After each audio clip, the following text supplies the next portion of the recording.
Hello, everyone. Welcome to this Friday 5 p.m. live, where you can learn from multi-award winning business owners and property developers, Jack Jiggins and Ben Richards.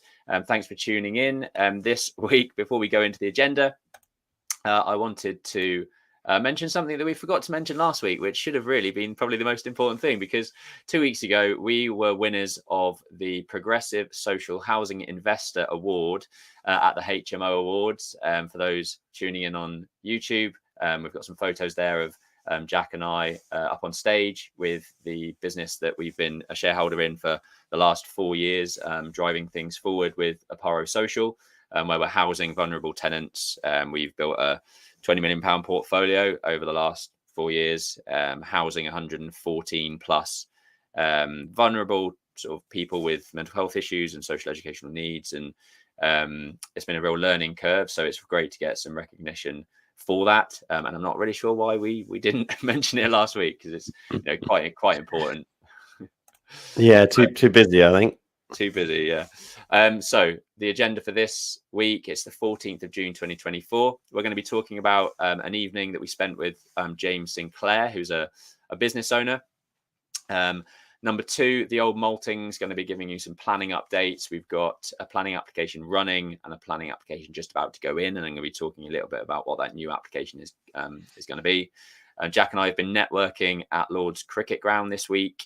I want to talk about the importance of DTMs, which are design team meetings. And if you have lots of projects on the go, you're going to want to implement these in your process. 5, Jack's going to be talking about using your phone and speed. So I'm interested to understand what he's got to talk about on that. I've had some fun recording some property TV question time this week. We had a good discussion yesterday about being out of the office a lot and the guilt that comes with that. So we're going to be having a little discussion around kind of, as a business owner, what that means for us. There's been some movement at Sunset Court, which is a project in is it Buckinghamshire? Actually, it is Buckinghamshire, isn't it? Just about near High Wycombe. And we're going to be talking about. It's been on the market for a while, and you'll find out if there's been some good news over the last couple of weeks on that site. And then our biggest news for today, which is really big news. We've actually been featured in The Independent. I think they've got about 10 million Facebook followers. And we've got an article in their finance section, which is super exciting. We recorded a bespoke video, and we're going to be talking a little bit about why we've done that and what that was all about. And then, of course, every week we will look at some of the questions that you guys have written in and commented below, and answering those questions. So let's crack on. An evening with James Sinclair. How did you find it? Yeah, I mean, we like James Sinclair fanboys, aren't we, Ben? Yeah. I just love his. I mean, just to set the scene of who James Sinclair is for you, of those who don't know of him or don't listen to any of his stuff.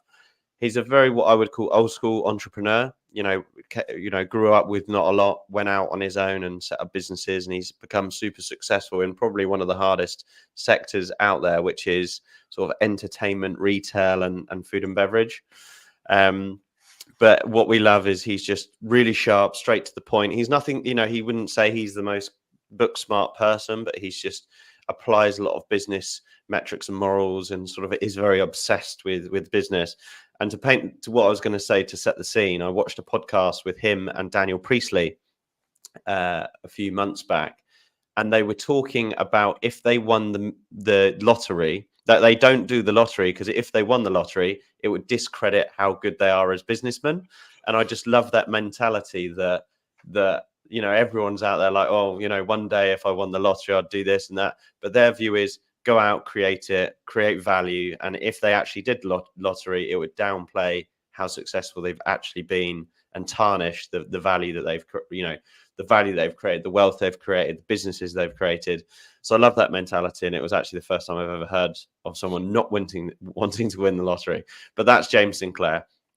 But the live event was good. So I think the agenda of it was they run a podcast and he runs his own events, but this wasn't being recorded. So they could kind of say what they wanted to about politics. You can see a photo of there having one of his ice creams with Farage.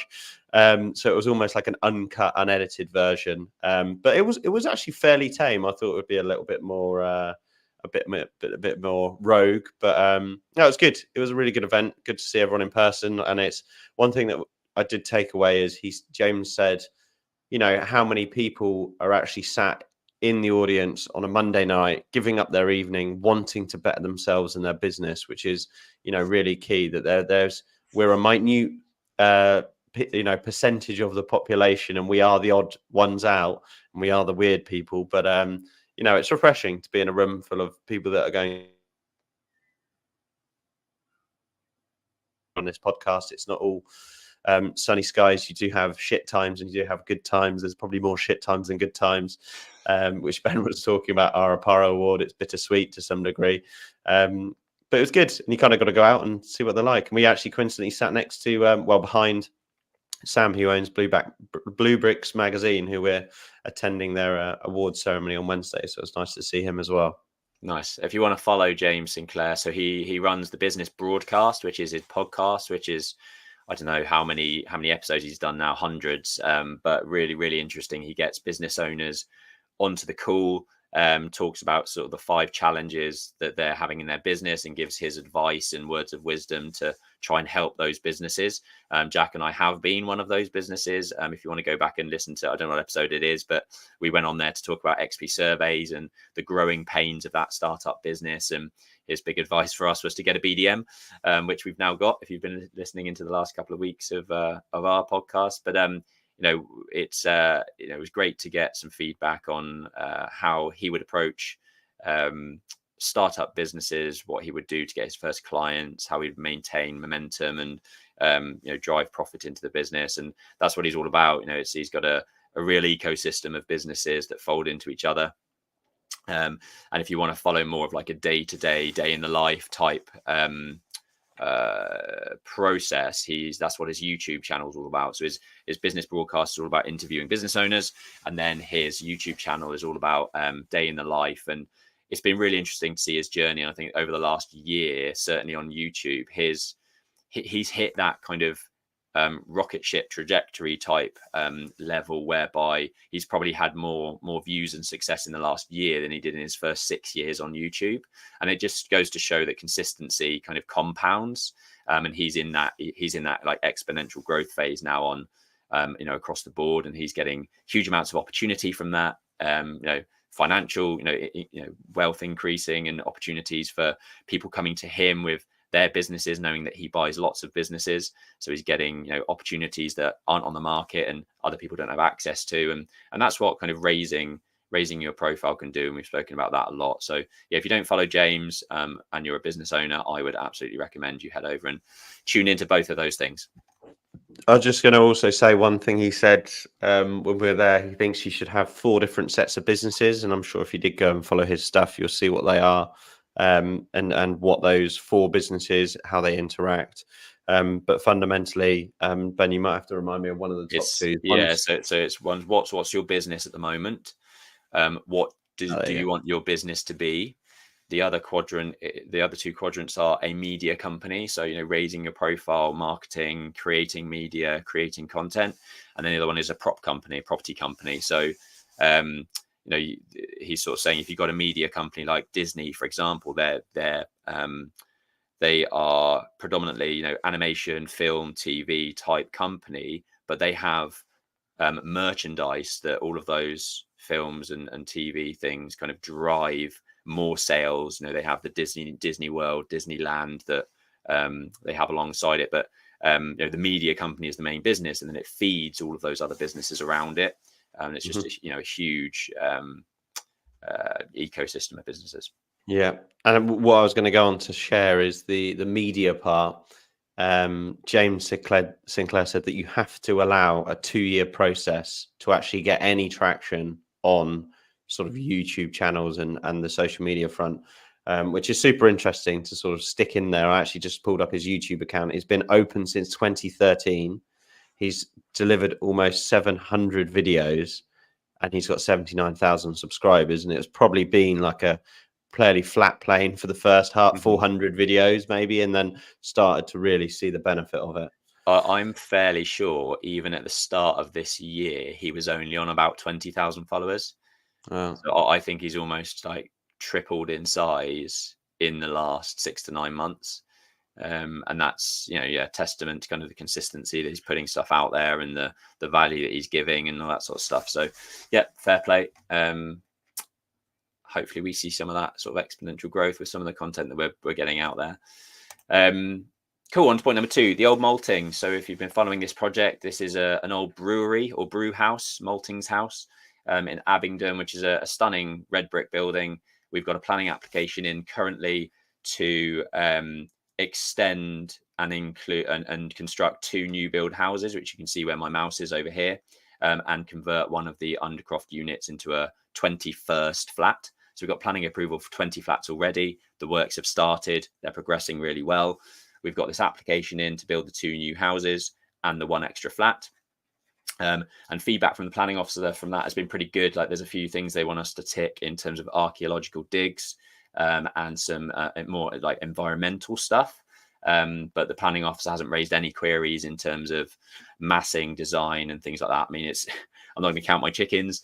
Frustratingly, the decision was meant to be next week, but the planning officer is on holiday for 2 weeks, so that's going to put us back by a couple of weeks. But so far, so good. Fingers crossed that stays the same. And then we've just recently finished the design of a front extension to this building as well. So for those watching on YouTube, we've got the existing front elevation here, which has this massive glass and steel horrible canopy that's covered in bird poo, that we don't really want at the front of our site. What we can do, or what we're planning to do, is extend and introduce a new front brick facade that sort of matches the styling and detailing of the old sort of brewery Maltings building. What it does is get us an extra floor level on top of the front entrance, and it means that we can turn effectively a 1-bed HMO into a 5-bed HMO, which goes from like $750 a month to $3,500 a month, for example, for us in terms of, sort of gross revenue. So worth doing. We can't properly implement the permitted development scheme that we've got at first floor level. I mean, we could, but it wouldn't look great. So we did want to do something with this front facade anyway. So to get the extra floor level and the extra HMO bedrooms will add significant value to our scheme, and I think enhance this front elevation. So this is what the design's going to look like. We're getting some CGIs and testing out some materials at the moment, ready for planning submission in the next couple of weeks. So watch this space. Networking, a very wet networking. Lord, yeah. You want to touch on what that was about? Still got my wristband on. Nice. Ben and I were kindly invited by our new lawyers, actually, who are based in Reading, called Boys Turner, to go along with them with hospitality at Lords. And I think that one of the main takeaways was actually some of the people that we met there, and sharing notes, because we're always in I would have said spheres or groups or sort of networks of people of similar age, development companies, young people wanting to make a difference in the industry, whether that's delivering between 1 and 15, 20 million is kind of what we're used to communicating with. But it was interesting, actually. There was 3 development outfits there that were ahead of us. One in particular that had been running for 9 years. They have a delivery value of 75 million, 30 people in the team, construction in-house, and just, I think, sharing notes and how they go about doing everything, the finding, the committing to a site, getting it secured, how they have their team, how many people are in their team doing the design, delivery, the phasing out, the construction, the sales. And coincidentally, the owner of that company, even though the company's been running for 9 years, has always been in property development and sold out their business to Carla Homes. So he's kind of got the skills and the network, and starting from scratch isn't very much the same for that business, because they were already probably 30 years ahead than any other business setting up. So it was very interesting to hear how they manage their business. It was painful to hear that they don't need to do any capital raising, because that just comes straight from the top. And definitely one of our pain points in our business. When we're buying a site, we've got to close 3 deals. We've got to close the deal with the seller, the deal with the debt lender, and the deal with the investor. So that makes that trio, not 3 times as difficult. It makes it 10 times as difficult, because it's all got to be timed at the same time. So here, metrics that they were talking about, and industry metrics that we don't necessarily refer to as much as they would if you were in a boardroom with Carla Holmes and the Berkeley Group and Bewley Homes and Linden. I'm sure they're having very different conversations to us, young, fun, and ambitious SME businesses. I feel like we've got to outsource everything and pay a small fortune for everything. You've got to work super hard, and I think it does come a little bit easier to those outfits where they can be a bit more picky and choosy, and rely on sites coming to them and the investment already being within. And not to say they don't go through hard times, but I think it is a little bit easier when they're of that nature. Do you agree, Ben? Yeah, I think I was actually saying this on the property TV question time that I was doing yesterday as well, that I do think big developers have it a lot easier in terms of even the politics, the planning process. They have a lot more weight to push around, and a lot of the sort of policies that come out from government are very much aimed at the bigger players. I think John was saying 10 years ago, sort of 50-60% of develop or houses that were being built were by SME developers, and now it's like 70% of houses that are built are by the top 10 house builders. So there's been a massive kind of monopoly by the bigger players in terms of the delivery, and it's so difficult for us doing infill sites and sites up to 10 units and conversions and things like that. I do feel like we get to a certain degree shat on a lot more than a lot of the bigger players. So I mean, business is difficult, property development's difficult. We can only play the cards that we're dealt, so we kind of got to suck it up and move on. I know that the developer club have got a big manifesto at the moment, which they're trying to club together and influence some of the governments at higher levels to think about us as SME developers and what we're doing and the good that we're doing. And a lot of the bigger players don't want to touch the sites that we do, and there is a massive need for the sites that we work on. So if there's anyone in government listening to this, we want our voices to be heard. It's a very difficult industry to be in. Interestingly, I said my favorite question. I was actually chatting to head of land at the 75 mil turnover 9-year-old business, and I said, "What's your biggest challenge?" And he replied, "Planning." And I was like, "Damn, I was hoping you'd say something more exciting than that, because I could have answered that one for you." Yeah, I think that's everyone's biggest issue, isn't it? And to be honest, it is, in my opinion, the main bottleneck in the whole construction and property industry. Not enough houses are getting built, and not enough houses are being approved at the planning phase. It's not like we as developers want to sit on our hands and not build. And there's been a lot of chat about land banking and things like that over the last couple of years. And developers don't want to just sit on land. They want to develop, because effectively that's how they make their margins, and how they keep their teams productive and drive the economy with with labor and materials, and it's we're not able to build as fast and as quick as we want to, because of the planning system being such a massive bottleneck. So if the new government could unlock that a little bit, then I do think it's going to help spur on the economy from that respect, and deliver more houses. But I'm sure people have been saying that for many years. Yeah, I just don't see much changing, if I'm honest. No, I mean, time will tell. I think the election's very soon, so we'll see what plays out and what the manifestos look like for those the people in red. I guess it seems like it's kind of a locked on, but we'll see. Anyway, if you want to have discussions like this and work with other property developers and look to grow your business and understand more about property investment business, we do run a boardroom session every month. We are looking to continue to grow this. We had a really good chat last Wednesday. That's a photo of us in the Aura office, with lots of new faces, which is great. And some people are more experienced than others, but there's a wealth of different knowledge bases and history in the room to learn from, which I think is always a great opportunity. Different viewpoints, different heads. If you want to get involved in the boardroom, do comment below. We're running it every month. There's a small fee involved just for us hosting and our time, but the amount of return on that investment and value that's shared in the room, I guarantee is worth it tenfold. So yeah, do let us know if you're interested.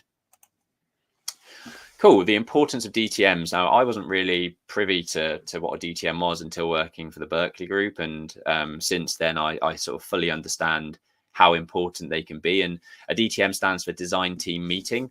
And this is relevant pre-construction and also, probably even more relevant post-construction. So, during the construction process. And the idea is that it's, once a month, it's almost like a progress meeting where your, like I've said on the screen here, your architect, us as the client, your structural engineer, your health and safety officer, your contractor, all get in a room. It's an opportunity to run through issues, RFIs, which stands for request for information. And basically just spitball ideas and solutions to problems. And that's what I loved about DTMs the most.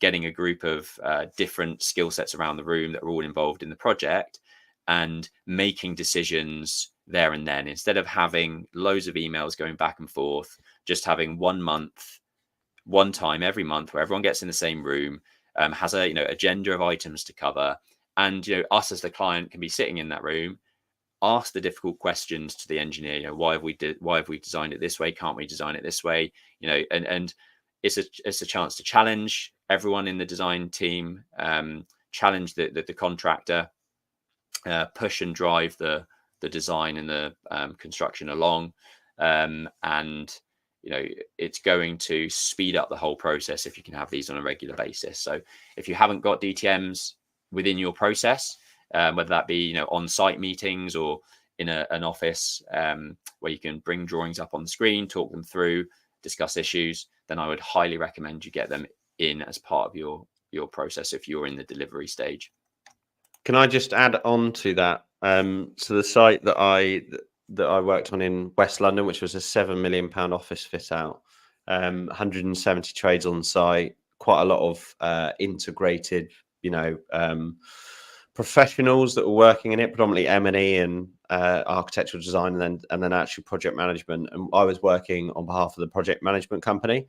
The client was actually Net-a-Porter. And what was super useful with design team meetings that we had is I pushed the agenda before the meeting. And then I found that all the people attending the meeting that had, they'll look through the agenda and see that there would be a discussion about a clash of services or a design feature that needs to be altered or changed. And before the meeting, they would walk to that part of the site, have a look at it, and come to the meeting prepared with some ideas and some ways to resolve it. And then if you don't resolve it in the meeting, you can put it for a walk around topic point. And then at the end of the meeting, you might have a list of 5 items where everyone goes that's relative to that point and just has a look at it and chat about the issue on site. And I feel that can sometimes save days, weeks, and months, because trying to explain how you're visualizing something in an email and then for someone else to interpret from their professional capacity is really difficult. And then there's things that they have to consider that you might not have thought of. So that back and forth can really quickly be resolved. So pre-arranged agenda if it is on site, and then a post walk around is what we pushed in our meetings, so that you can just get stuff done and moving on. And that you find that you're much more likely to finish stuff on time because you're not waiting. It's not holding up things for weeks and pushing back the agenda. Yeah, that's so important. I think I've had so many conversations with external consultants like structural engineers, M&E people, where I've been able to, in that meeting, say, I don't want any columns in this area, for example, because I want the freedom to rearrange the internal layout. And had I not said that, the structural engineer was going to go away and design the space, fully calculate, columns and, a lattice of different beams and things like that. And sort of without and that's what they would have done. Had we not had that design team meeting, they'd have gone away, wasted all of their time. They would get pissed off because maybe, you know, they've provided a certain set fee for set amount of time, for example. Then they're coming back to us with a design, and I'm saying, actually, no, I don't want that, and they're having to redesign it again. And it's costing them money, which might cost you money. And yeah, these design team meetings are just so important to keep communication up within the team. Save loads of time in the long run, and actually, you know, fundamentally save cost to you as the client. So make sure you've got them booked in. You got some Terry Tibbs on the phone. It's phony. Yeah, I mean, I was ranting about this to someone yesterday, and I just thought I'd share it into this channel and to all of our listeners. It really pisses me off that the modern way of Zoom and emails and all of that people just don't pick up the phone. And it's kind of on the same note of what we've just been discussing. We're selling an end of terrace house in Central Suites, and there's like boundary concerns that have never been addressed. So we've got the end of terrace property. There was a new build attached on to that end of terrace property, so both are on one title. And I've sent 6 emails with like arrows and diagrams and explanations of who's caring for whose fence panel. And sometimes it's just easier to pick up the phone. It just does my head in that some people just don't jump on the phone and go. I just thought it'd be easier. So I suppose a note out there, you can actually get quite a lot done just by jumping on a phone call and saving all the back and forth. And it's exactly the same with the design team meetings, that, you know, sometimes the old school way is the best. I'm a massive advocate for emails and voice clips, because then the 2 people don't need to both be available at the same time. But if it's something that you keep going back and forth on, trying the same thing over and over again, and it's not working, just pick up the phone. So yeah, I'm a big advocate for picking up the phone sometimes. And also, friction can be caused when you don't know the delivery of an email or a message. So sometimes, if you sometimes feel like yourself is going down a route where you're just butting heads, I'd also recommend jumping on a phone or a Zoom then, because when the sentiment of the conversation changes, you can actually progress a lot easier. We actually had it with an internal meeting. There was obviously some a partner meeting, you could say, in one of the businesses we run. There was elements of just, you could see there was like cracks forming and distress, and sides were being taken. And if you just called a meeting, it was literally resolved within, you know, a few minutes. So yeah, the old school way of being Terry Tibbs on the phone is certainly the way to go. And just to say, don't neglect it. Just because there's modern technologies and it's easy to send an email or send a WhatsApp, and that is great. Don't neglect just the old school of just picking up the phone and talking through things. And that's, you know, I massively appreciate. Sometimes I look at my phone and I think, why do they want to call me? And the other times I think, that's amazing. I love that they've called me. It's going to make our lives a lot easier. It's very much a Gen Z thing, I would say, isn't it? Sort of people that have grown up with emails and WhatsApps and messaging and things like that. It's just, yeah, there seems to be a huge neglect of just that phone conversation. I mean, my go-to actually now is, can we jump on a video call? And I've put the phone to one side, mainly because I've just got in such a routine of having face-to-face video calls and resolving issues there, that sometimes I do put off just a phone call would actually suffice. And I had this with Christina yesterday morning. I was in a rush to get to this property TV thing. And I knew that I needed, Christine wanted to run through a couple of marketing things before I went into this call. And I was sort of waiting for her to get back into the office to then jump on a video call. And I couldn't wait any longer. So I just rang her and was like, why didn't I just ring her in the first place? I don't necessarily need to be on a video call to discuss what I want to discuss with her. So ended up, just ringing her and having a conversation on the phone and dealing with it there and then. But, even I have a tendency to want to push not to emails, but actually one step beyond the phone call, having a video call. And I need to sometimes just say, the phone call is enough. But it's a good point. Cool.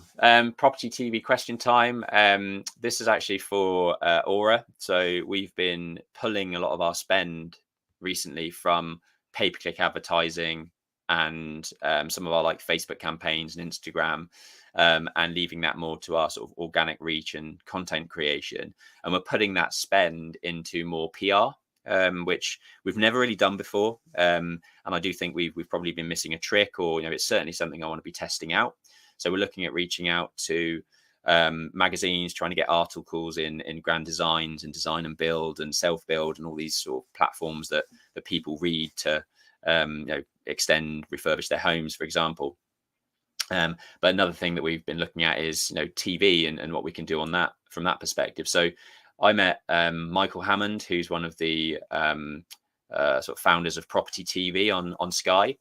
Probably, I don't know, 5 or 6 years ago. We Jack, I think we probably met him similar times. But even longer than that. Might have been 7, 8 years. I think I've known him as 7, 8 years ago. Yeah. So I've been sort of touching base with him every now and again. It's the sort of person that you only see once a year. You catch up once a year and you see what they're up to and things like that. But we've talked about doing some TV with him, and I thought it was the right time, basically. So I'm getting involved in Property Question Time on Sky TV. They've got a YouTube channel, and obviously they've got sort of various other social media platforms and TikTok and this sort of stuff.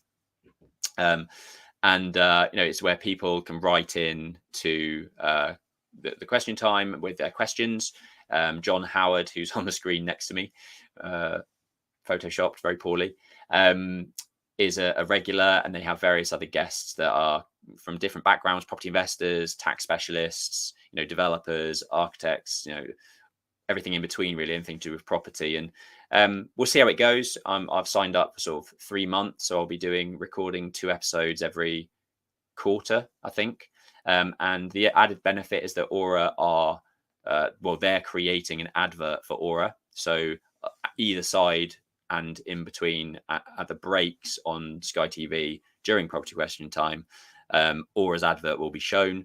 We're going to be using that across our social media platforms as well, and potentially putting some money behind a YouTube advert as well to try and drive a bit of traffic to Aura. And we'll see how that goes. It's something that we've not done before.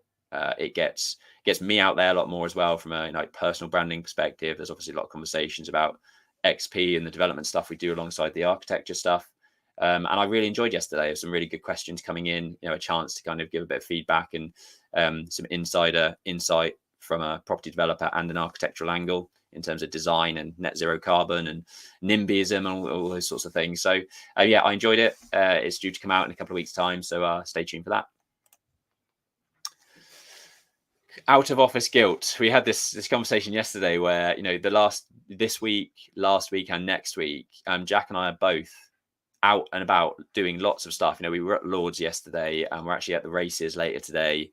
And we've been sort of darting.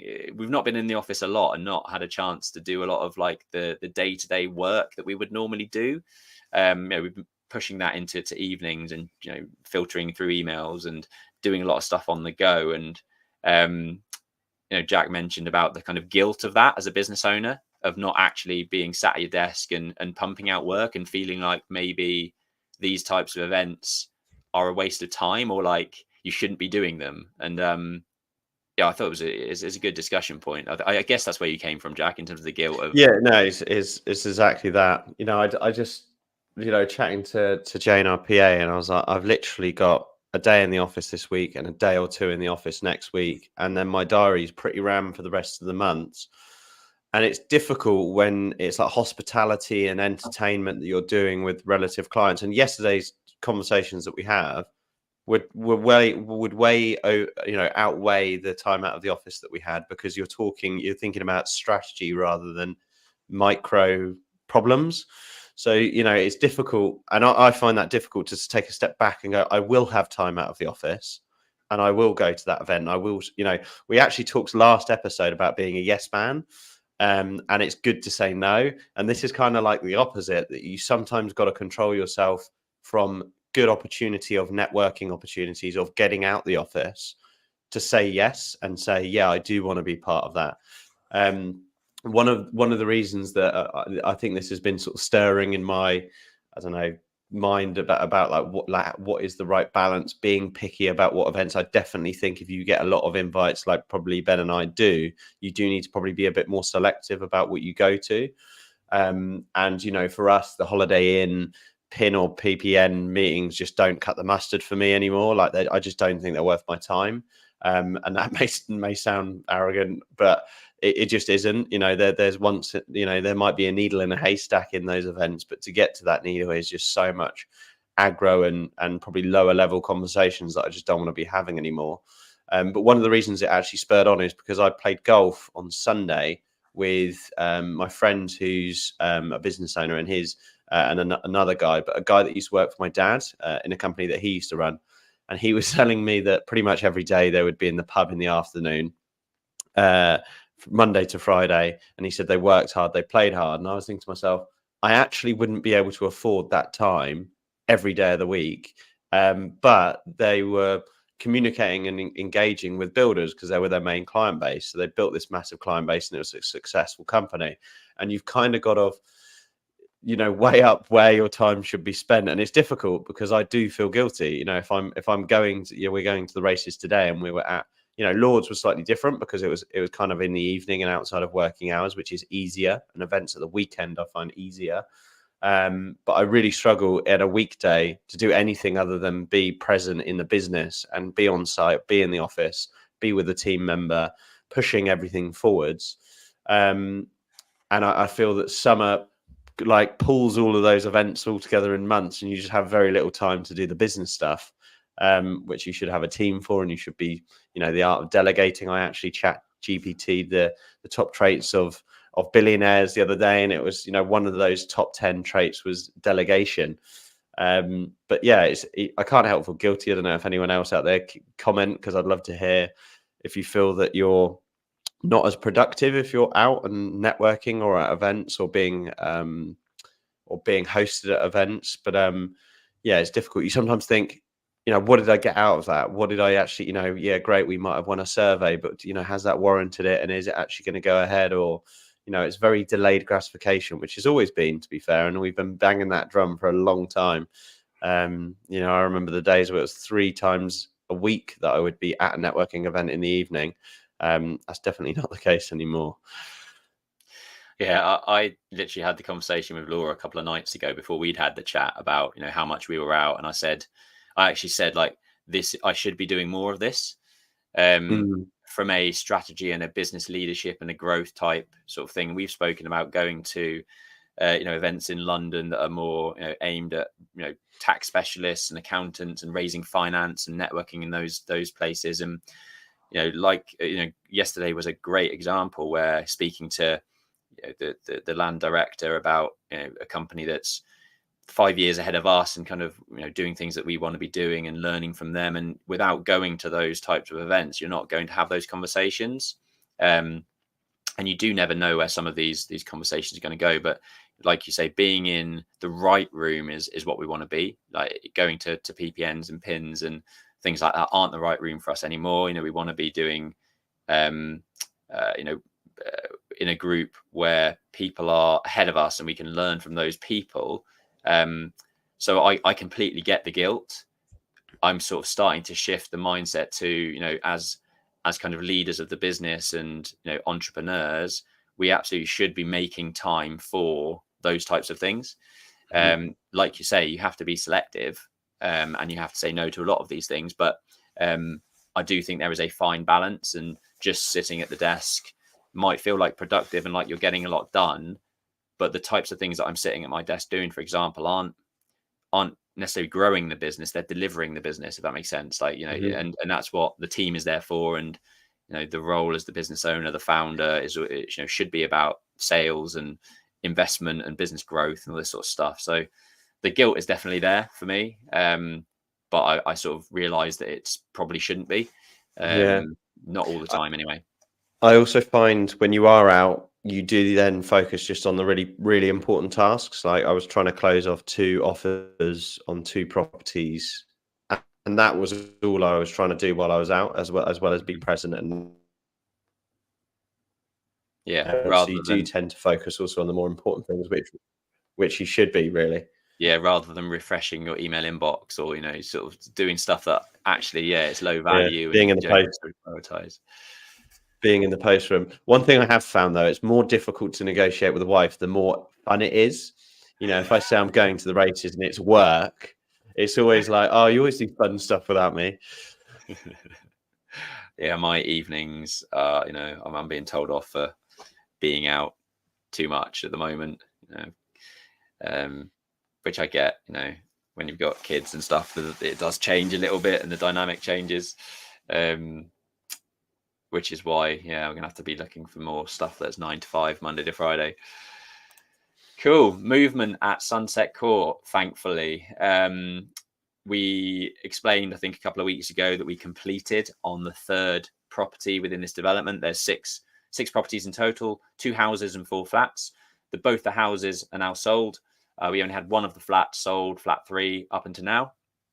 And like buses, 2 have come along at once, and we have an offer accepted on flat 4. And we also have an offer accepted on flat 5, which is great news.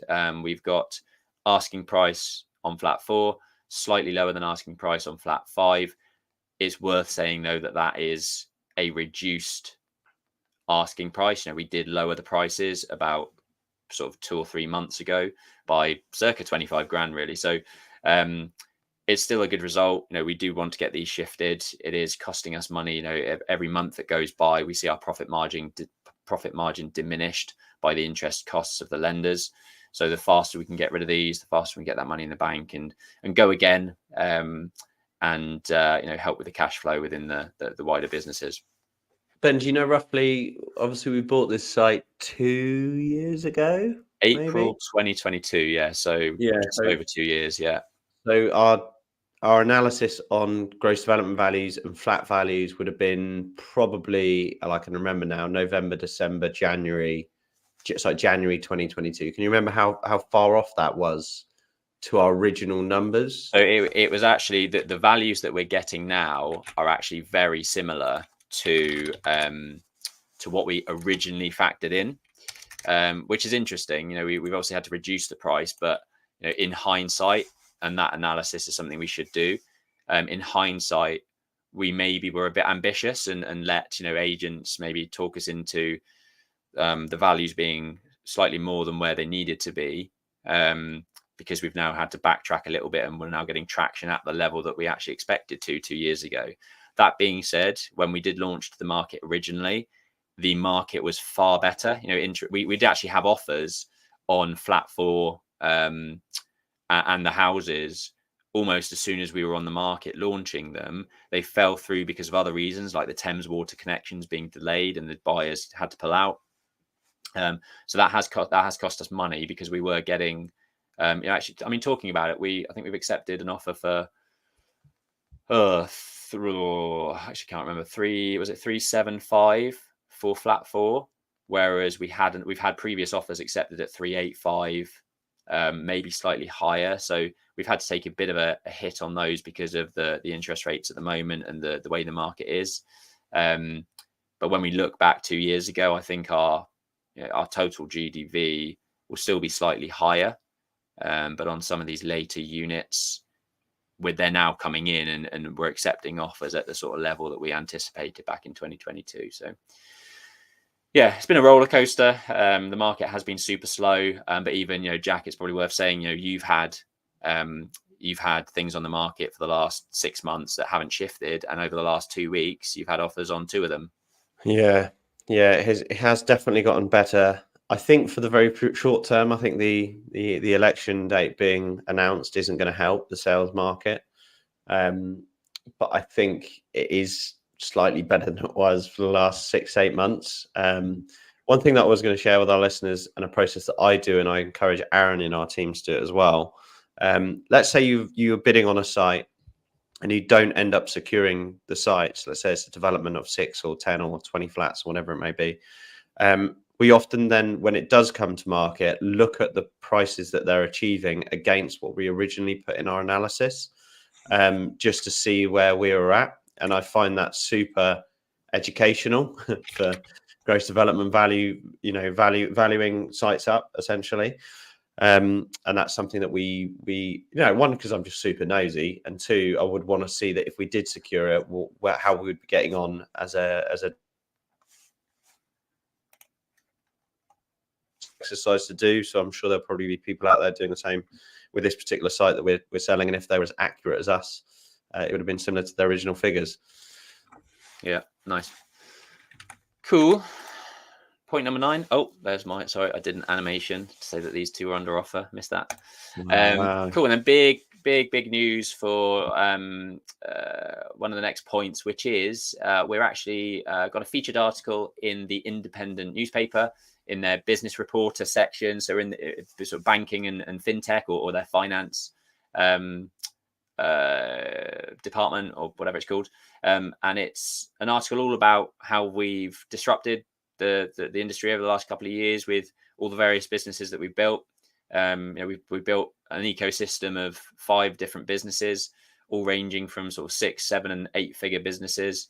It's not been a difficult time, obviously, with the way that things have been over the last couple of years, but it's been a real roller coaster. We've grown, we've delivered, a lot of property, we've transacted on a lot of property, and this article is all about raising awareness to that, talking about the ecosystem that we've built and how they all feed into each other, and fundamentally, the idea of this is to raise external investment. We want eyes on this.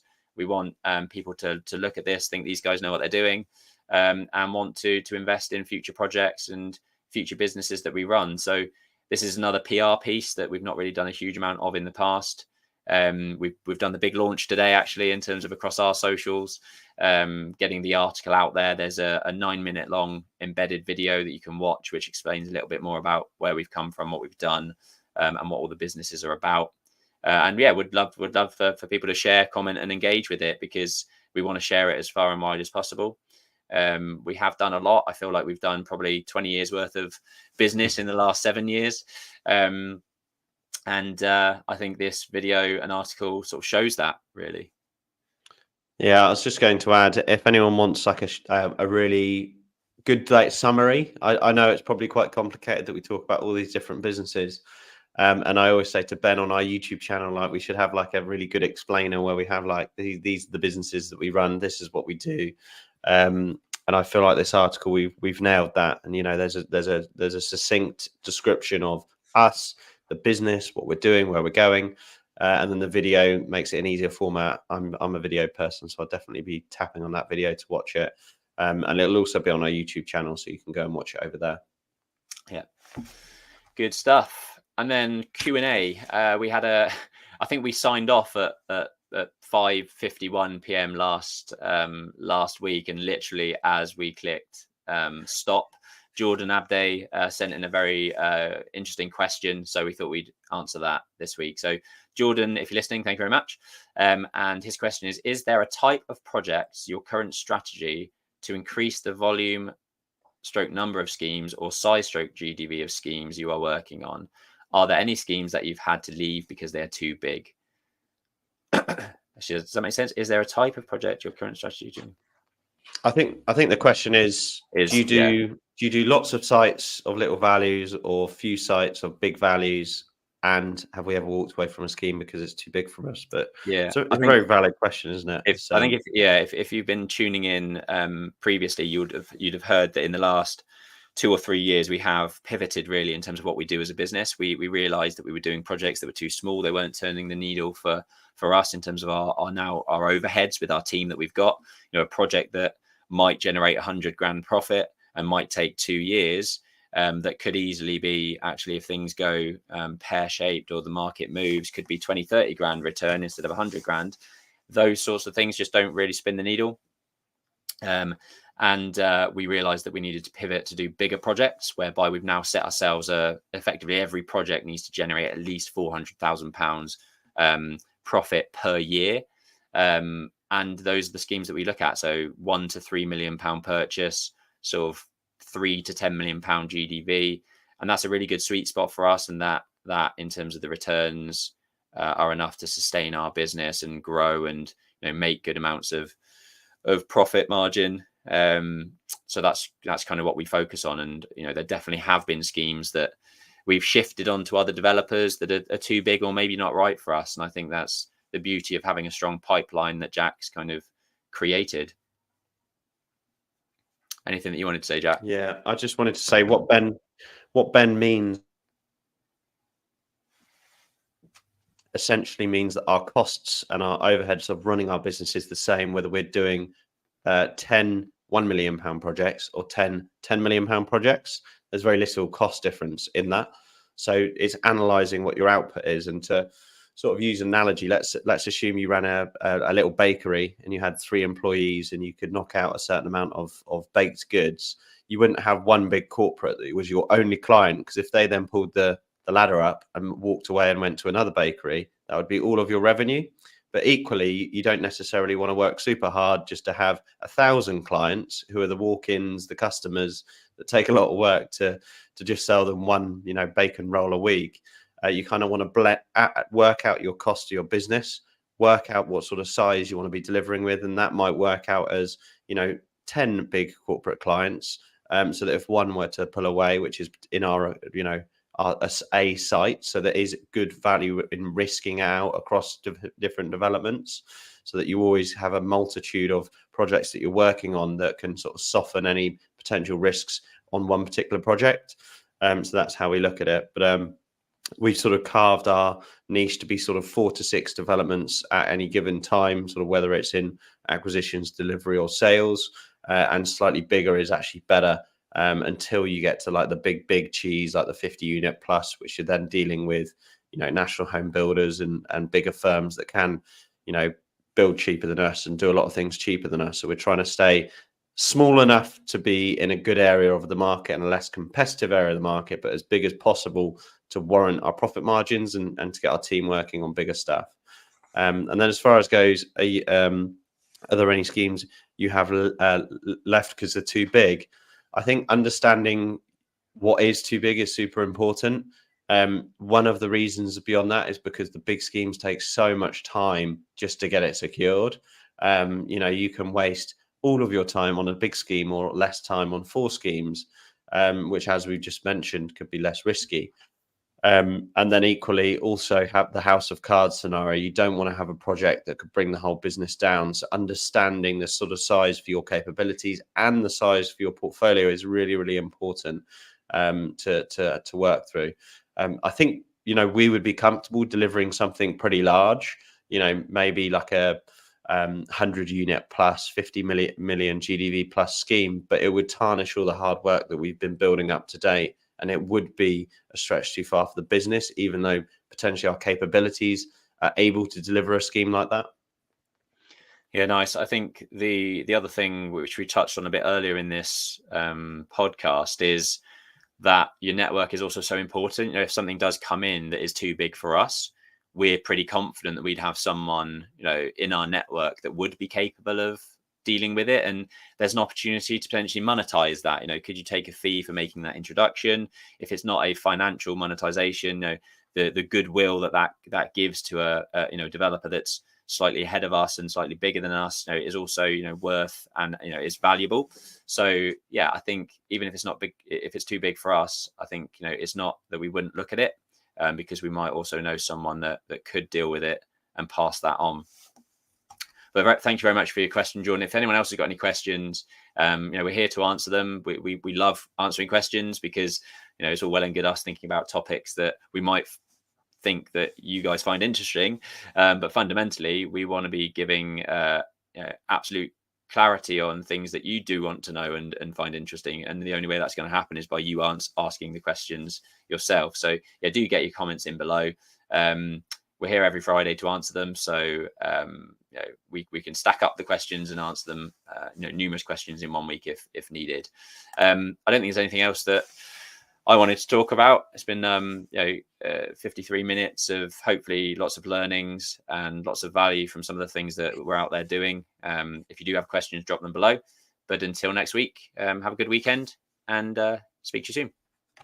I noticed we waved in sync at the beginning, Ben. Did we? Excited to watch that. We'll try and do that again.